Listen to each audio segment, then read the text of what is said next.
where they start getting interested in those black lines. Well, why is that there? Maybe they can add to it. But the artist's impulse is to be the one that makes those black lines. And for me, those black lines are the parameters. Like, what are the rules that you want to have for what you want to make?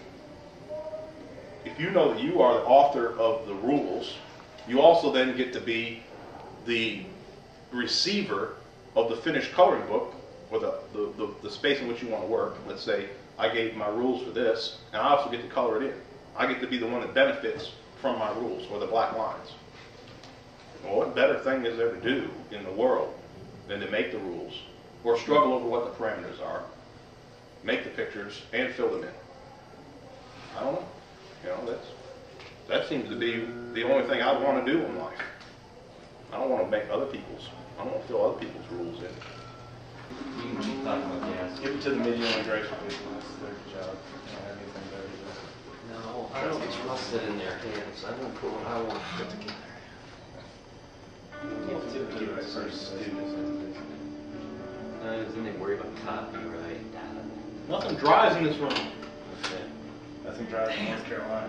I hate hair dryers. But we use them.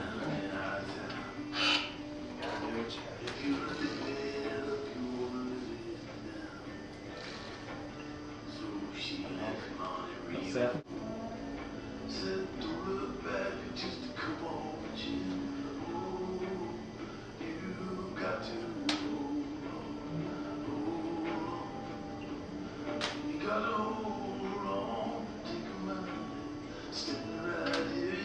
I need to draw to have the ideas in my head. I need to think about form and shape and inventive relationships and juxtapositions, but I don't literally draw this pot before I make it. That's a good question.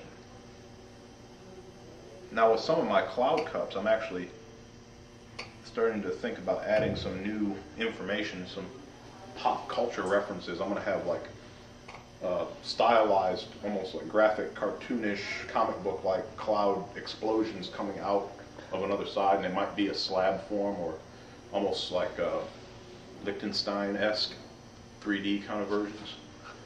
But also graffiti. I'm going to have like letters emerging from the cups, but I haven't done that yet. That's on the horizon. So the cloud cup, and the area that I've exploded is going to become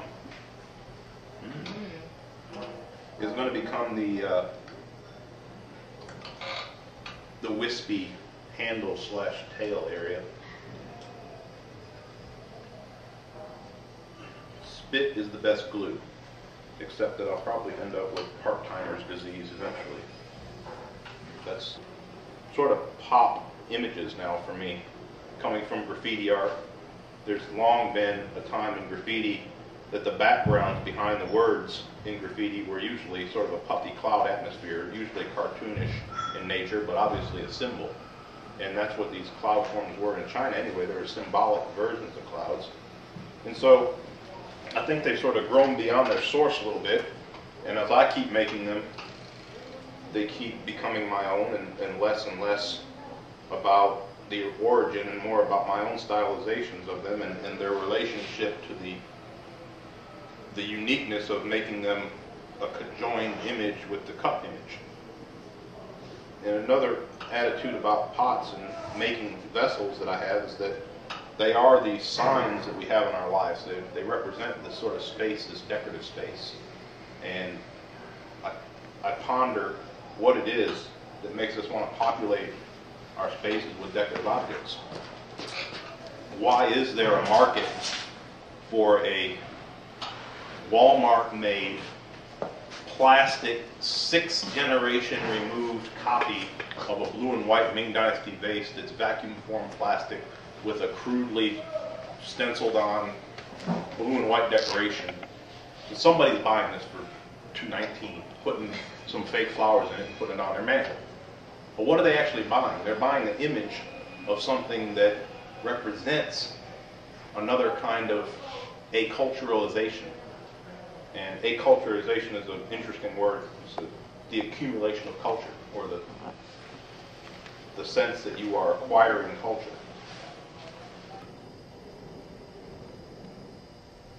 if you're too precious with it, if you think you threw exactly what you needed, then you're not going to have the liberty to go in and say, well, I need to take some of that out, or I need to add something more to it. But if you always treat it like it's in a state of becoming, you will always make it become something else. I think I learned that from John Gill. He didn't quite put it that way, but that's the way I articulate it. John Gill's another one of the professors at Alfred University. There are six clay people up there. And that has been a revolving door for the last few years, with a few changes. Old people leaving, new people coming in. When I was there, Doug Jett was teaching there for 2 years, the same 2 years that I was a grad student there, and then he left. But so I got the benefit of this marvelous sculptor. It doesn't matter, because it's in a state of becoming. It's not there yet, so let it get bruised. I'm going to bruise it some more. S'mores. S'mores. You got s'mores? Anybody want to make some? More schnapps. I'm a bit of a wordsmith sometimes, and Steve is like that too. He likes words. You should like words. You should get good at words. But at the same time we should get good at words, I think what we lack in education is a visual education, visual language. You know, it's ironic because our world is mostly governed by the visual image. But yet we don't teach, or we don't know how to teach. I don't know what it is, but we don't teach a good elementary ed to secondary ed, continuous education in how to critique images and study images and how we're being manipulated by images and what are the signs and signifiers used in commercials. And you know, we're a visual people, but we don't teach a visual language. We teach the written language. It's got to have a certain kind of flow. Then we got to get something going right here. So we'll let this one rest. You need to treat yourself like, well, I suck until I need to get good, or until somebody deems my work good. I'm not good just because I think I am. Suck until further notice. Keep practicing. Go back to the drawing board. That's kind of how I work. I'm trying to get better all the time.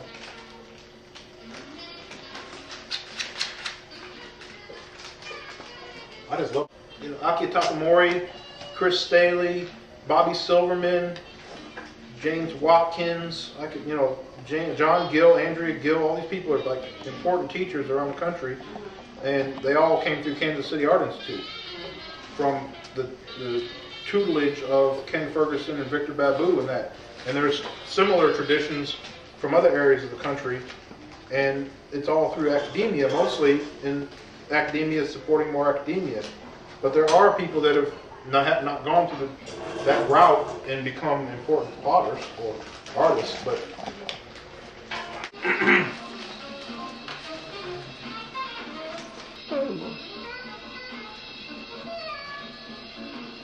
no.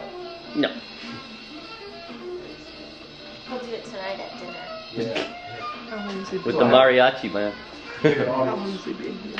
Since yesterday. Well, actually, So we started on Wednesday. Wednesday night he came in.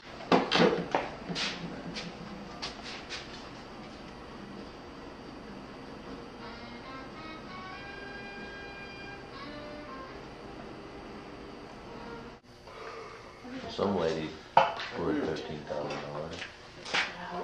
Hobbit. Probably found her. Kobe's too big to run away from, probably. Especially if you like. Grilled cheese sandwich that had Jesus' face in it. I remember that. And the tortilla with the Virgin Mary. And Yeah, it's just silly. There was a guy selling a brick that had Jesus' face in it that he found like over his fireplace. It was a brick. God, I could start making those. Exactly, I was thinking that. I made a